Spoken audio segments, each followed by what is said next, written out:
Greetings everyone, Brett here with Hammerhead Model Making, back for another 5-minute review. Today we're going to be looking at the HK Models A-20 Havoc. Growing up as a kid, one of the models that I built the most was AMT's A-20 Havoc model kits in 1/48 scale. I built all of them, all the different versions, the glass nose, the gun nose, the Night Fighter version, the RAF versions, the French version. I built all of them. One of my favorite kits, hands down, growing up. And so I've really been wanting a new A-20 kit. And HK delivered with this 1/32 scale kit, which is not my normal scale, mainly just because I don't have anywhere to store or display 1/32 scale kits. But this was a kit that I just could not pass up. And this kit does not disappoint. I think one of the biggest features of this kit is the fact that HK Models has expertly replicated that stressed skin effect all over the exterior surface of the model. And I can't imagine that that's easy to do from an engineering standpoint. So, and it's very subtle. The panel lines, riveting, fastener detail, all very subtle throughout the kit. Never really overstated, overdone, very scale appropriate. And the plastic just looks amazing. Everything just looks nice, clean, and polished and crisp. Zero flash whatsoever I can find on here. And just amazing amounts of detail into this kit in the plastic. So this is going to be a really fun project going forward, and one that I hope will really test my skills as a scale modeler.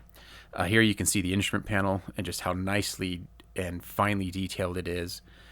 You get tons of internal detail packed into this kit, all the way from the nose pretty much to the tail. It's chock full of detail. Here's the bomb base sides, where you can see it just has all that lovely hoses and wiring and piping in there. Just very, very nice. It looks to me like HK did a lot of great research on here. Nice fabric, subtle fabric detail, where appropriate on the rudder and the elevators and stuff. Very, very clean, very crisp, and nothing is overstated. The wings really showcase that stress metal effect here. And I mean, you can't almost even feel it when you're running your fingers over it, but when you catch the light just right, you can really see how nice that is. And I think it'll just look amazing under a coat of paint. It's a shame they don't have too many of these in natural metal, because I think this would really take natural metal well. You get 2 sets of beautiful radial engines that are really well detailed. I mean, the push rod covers are all separate. You got separate push rods. Full exhaust intake manifold, gear reduction housing looks really nice. Cylinders all look really good. Clear parts are just absolutely amazing. Super clear, pretty much distortion free for the most part. And the cockpit windows, you actually get the sliding window parts as separate pieces, so you can model those open if you choose to. Not really sure how they'll go in the closed position, but should be interesting nonetheless. But everything just looks, just that turret canopy just looks really, really clear. You do get a small set of photo etch. This is extremely thin photo etch. And as far as I understand, it basically represents a couple pieces of armor, the seat belts, and some grills for the oil cooler, and then some parts for the bombs. Decals are printed by cartograph, so they're going to be really, really nice. Pretty simple for how big this aircraft is. There's not very many decals, and I'm a little disappointed that you don't get more like placard detail for the cockpit, but it is what it is. You do get a nice print of the box art cover to hang on your wall, and I'm always a big fan of those types of things. Looking at instructions, construction is pretty straightforward. It's interesting that the bomb bay is kind of built as its own little module that you then insert into the fuselage before closing up the fuselage halves, but it looks very well detailed. You get a lot of detail going into the sidewall, lots of structural detail, especially in the back side there where the turret is. Not that you're going to really see much of that, but it's there.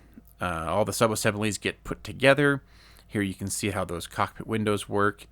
The nose is extremely well detailed. You can do all the panels open so you can see all the guns in there. You could do some great maintenance dioramas with this. The engines, like I mentioned before, lots of parts, quite complicated, but I think in 1/32 scale, you shouldn't have too much trouble getting that together and paint it up. I think it'll look really nice. You get the backside of the engines here with all the exhaust, the cowl flaps, landing gear, nacelles going together. The main landing gear is quite an interesting, complex mechanism. So that'll look really good once it's all painted up and detailed. Probably just needs some brake lines and stuff to really round that out. But pretty much everything then all goes together and you're done. So great looking kit so far. You get 3 options, but technically it's 2 because it's just this. One of the options is duplicated just later on in the war. But all 3 options have invasion stripes and are quite colorful and obviously huge mission boards. I would have liked to have seen the Little Joe livery because it has a skull at the very nose of the aircraft where the guns are sticking out. I always just really liked that livery, but maybe they'll offer another boxing. I did forget to mention that this actually does come with included nose weights, so the HK was really looking out for the modeler, making sure that it's not a tail sitter. Hopefully it'll be enough weight, but yeah, I think this is going to be my really big project of 2024, and really want to spend a lot of time on this and really push all of my skills to the max doing this kit. Kind of just as a tribute to my childhood. I love doing the A-20. I think it's just such a neat looking airplane and underrepresented out there. So if you're in the market for a large 32nd scale twin engine bomber, I would definitely recommend this one. Hopefully HK will then scale this down to 1/48 scale like they've done all their other bomber aircraft. But anyways, thanks for checking it out. Hope you enjoyed it, and big shout out to my patrons, and we'll see you on the next video.